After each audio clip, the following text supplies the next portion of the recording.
ओम शांति। दोस्तों, आज की तारीख कैलेंडर में शायद 14 फरवरी है, वैलेंटाइंस डे। लेकिन रूहानी दुनिया में आज का दिन पूरे 5000 साल का सबसे बड़ा दिन है। आज त्रिमूर्ति शिव जयंती है, आज ब्राह्मण जयंती है, आज संगम युग जयंती है। आज की मुरली में स्वयं भगवान हमें हैप्पी बर्थडे कहने आए हैं।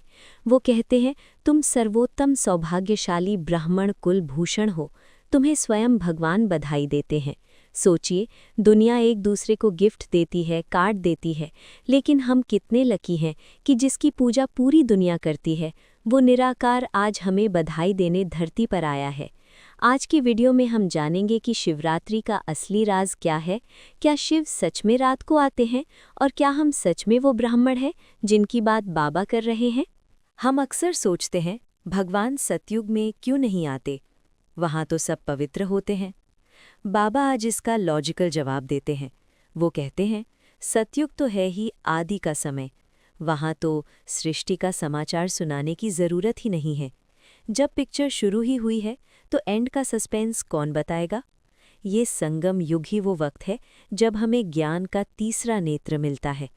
आज हमें पता चलता है कि हम कहाँ से आए, कैसे 84 जन्म लिए और अब कहाँ जाना है।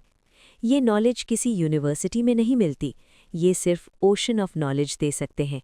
तो आज अपनी तीसरे नेत्र को खोलिए, क्योंकि बाबा हमें हिस्ट्री और ज्योग्राफी का वो सच बताने वाले हैं जो गूगल पर भी नहीं है। हम सब देवी देवताओं के मंदिर में जाकर माथा टेकते हैं, लेकिन आज बाबा हमारा सिर ऊंचा कर रहे हैं।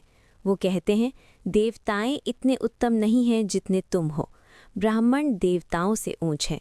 कैसे? देखिए, विराट रूप में चोटी सबसे ऊपर होती है। हम अभी चोटी हैं, ब्राह्मण हैं। देवताएं तो बाद में आएंगे, वो तो प्रारब्ध भोगेंगे, लेकिन हम भगवान के डायरेक्ट मददगार हैं। हम उनके साथ मिलकर दुनिया बदल रहे हैं।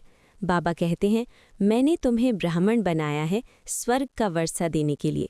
तो आज से मंदिर में जाकर माथा मत टेकना, बल्कि उन्हें देखकर मुस्कुराना कि मैं ही कल ये बनने वाला हूँ। ये रूहानी नशा ही शिवरात्रि का असली प्रसाद है। दुनिया में हम कपड़े धोने के लिए धोबी के पास जाते हैं, लेकिन आत्मा पर जो जन्मों जन्म के दाग लगे हैं, पाप के, दुख के, विकार के, उन्हें कौन धोएगा। आज बाबा अपना इंट्रोडक्शन एक अलग अंदाज में देते हैं। वो कहते हैं, मैं बड़ा धोबी हूँ, मैं पूरे विश्व की आत्माओं और शरीर को धोता हूँ। कैसे? पानी से नहीं, ज्ञान और योग से तुम्हारी आत्माओं को धोया जाता है। शिवरात्रि का मतलब ही है अपने पापों को शिव पर अर्पण करना। वो निराकार हैं, लेकिन उन्हें भी शरीर चाहिए धुलाई करने के लिए, इसलिए वो ब्रह्मा के शरीर का लोन लेते हैं। तो आज क्या आप अपनी मैली चादर यानी सोल लेकर इस रूहानी धोबी के पास आने को तैयार हैं? हमने विष्णु की चतुर्भुज मूर्ति देखी है। लोग समझते हैं ये कोई देवता है जिसके 4 हाथ हैं, लेकिन बाबा आज इसका राज खोलते हैं। विष्णु कोई अलग व्यक्ति नहीं है, लक्ष्मी और नारायण का कंबाइंड रूप विष्णु है। 2 भुजाएं लक्ष्मी की और 2 भुजाएं नारायण की। ये दर्शाता है समानता, इक्वालिटी। सतयुग में नर और नारी दोनों बराबर हैं, दोनों पवित्र हैं। वही विष्णुपुरी है। हम आज जो पढ़ाई पढ़ रहे हैं वो इसीलिए पढ़ रहे हैं ताकि हम उस फैमिली का हिस्सा बन सके। बाबा पूछते हैं, तुम इस विष्णुपुरी के मालिक बनोगे?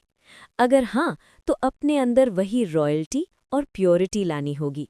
शिवरात्रि पर हम मंदिर जाते हैं, भोलेनाथ को पुकारते हैं, लेकिन हमने एक बहुत बड़ी गलती कर दी है। हमने कह दिया, ईश्वर सर्वव्यापी है। बाबा कहते हैं, परमात्मा को सर्वव्यापी कहने से फादरहुड यानी पिता का रिश्ता खत्म हो जाता है। सोचिए, अगर पिता सब जगह हैं तो वर्षा किससे मांगेंगे? क्या बेटा कभी कहता है, पापा मेरे अंदर है, पापा कुत्ते बिल्ली में है? नहीं, बेटा कहता है, पापा घर में है और मुझे उनसे जायदाद चाहिए। बाबा कहते हैं, वर्षा बाप से मिलता है, भाई से नहीं। जब हम सबको भगवान मान लेते हैं तो हम भाई भाई बन जाते हैं और विरासत खो देते हैं। शिवरात्रि का तोहफा लेना है तो पहले उसे बाप मानो, कण कण में मत ढूंढो। अब हम मुरली के उस हिस्से पर हैं जो हमें सावधान करता है। बाबा कहते हैं, अभी तो बहुत दुख आने का है। ये जो हम दुनिया में शांति देख रहे हैं, ये तूफान से पहले की शांति है। बाबा शब्द यूज करते हैं, खूने नाहिक खेल, यानी ब्लडशेड विदाउट कॉज।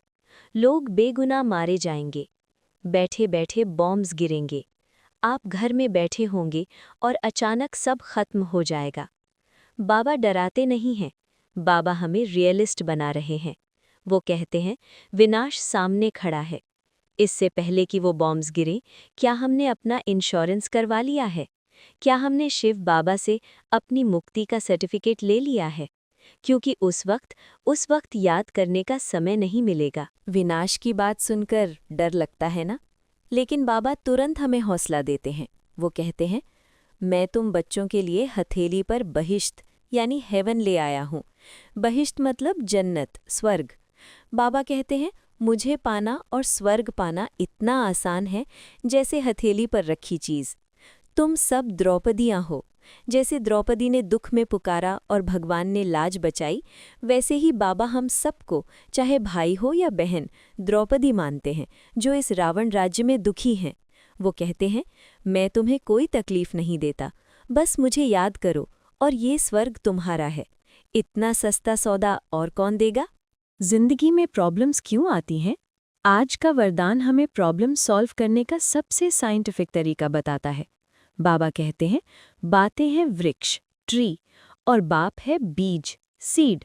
हम क्या करते हैं? हम बातों के विस्तार में चले जाते हैं। इसने ऐसा क्यों कहा, वैसा क्यों हुआ? ये पत्तों को गिनने जैसा है। इसमें हम उलझ जाते हैं, जाल में फंस जाते हैं। बाबा कहते हैं, बीज को पकड़ो। जब आप बीज से जुड़ जाते हैं तो सारा वृक्ष अपने आप कंट्रोल में आ जाता है। मैं और मेरेपन की अलय को समाप्त करो। जब भी टेंशन हो, बस 1 सेकंड के लिए सब भूलकर उस बीज के पास चले जाओ, सब शांत हो जाएगा।